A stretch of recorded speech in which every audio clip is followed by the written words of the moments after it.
snáď v raný čas, milosť budíš sa zas. Zajtra snáď v raný čas, milosť budíš sa zas.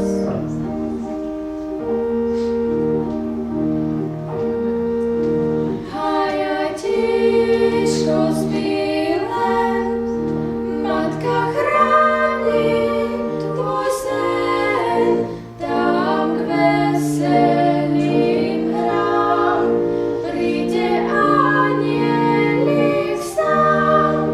Synček môj, zahájaj, potom uvidíš raj. Synček môj, zahájaj, potom uvidíš raj.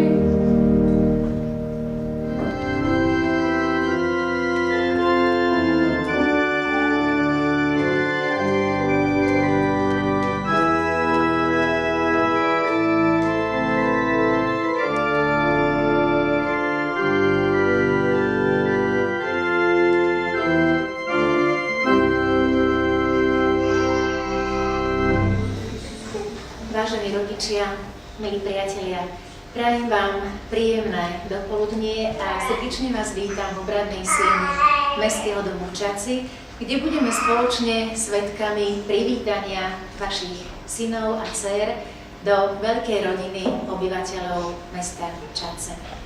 Dnes privítame medzi nami detičky, ktoré sa narodili v mesiacoch júl a august. Poprosím pani matrikárku, aby predstavila pánu primátorovi tu prítomné deti. Dovoľte, aby som vám predstavila najmenších občanov mesta Čadca.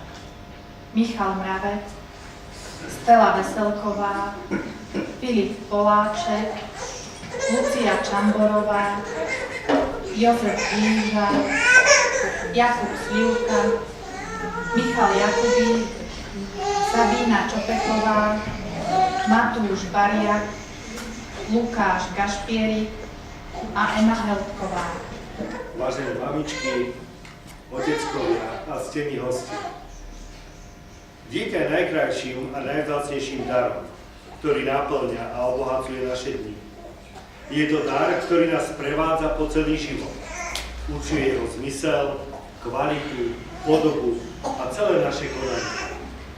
Spoločne s vami dnes prežívame vzácne chvíle, preto mi dovolte, aby som vám, aj ja pri tejto slávnostnej príležitosti, kedy vítame vaše deti do veľkej rodiny obyvateľov mesta Čadca, zablahoželal ich narodeniu a našim najmenším a najmilším spoluobčanom poprial najmä veľa lásky a prajnosti od všetkých príbuzných, blízkych a priateľov.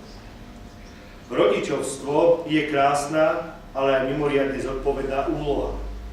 Je na vás, milí rodičia, aby ste svoje ratolesti viedli k pozornému a citlivému vnímaniu tohto sveta.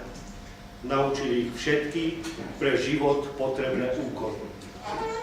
Nieraz to bude únavné, ale najväčším šťastím pre vás sa stane šťastie vášho dieťaťa. Dávajte im všetku svoju lásku, naučte ich milovať a vážiť si každého živého tvora. Vážení rodičia, dovolte mi v mene mesta Čadca i v mene svojom popriať vám i vašim rodinám naplnenie všetkých túžob a želaní, aby ste vo svojom rodinnom kruhu žili šťastne a mali zo svojich synov a dcér len potešenie. Nech vás, milé deti, na plavbe životom sprevádzajú hrejivé slnečné lúče a veje len priaznivý a životodarný vietor. Ďakujem veľmi pekne. Vážení rodičia, prosím, aby ste postupne, ako bude pani matrikárka čítať meno vášho dieťaťa, pristúpili k obrannému stolu, podpísali sa do pamätnej knihy a pán primátora prosím, aby vám odovzdal pomienkový darček a pamätný list.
Ďakujem veľmi pekne. Vážení rodičia, dovolte mi, aby som vám ešte raz poďakovala za to, že ste prijali naše pozvanie a že sme mohli spoločne s vami stráviť toto príjemné dovolenie a tešiť sa z príchodu vašich krásnych detí na svet. Prajeme im veľa šťastia, zdravia, veľa lásky a pohody vo vašich rodinách. V závere našej slávnosti vás ešte poprosíme o spoločnú fotografiu a môžete si potom svoje výberko aj odfotiť v kolíske. Ďakujem pekne.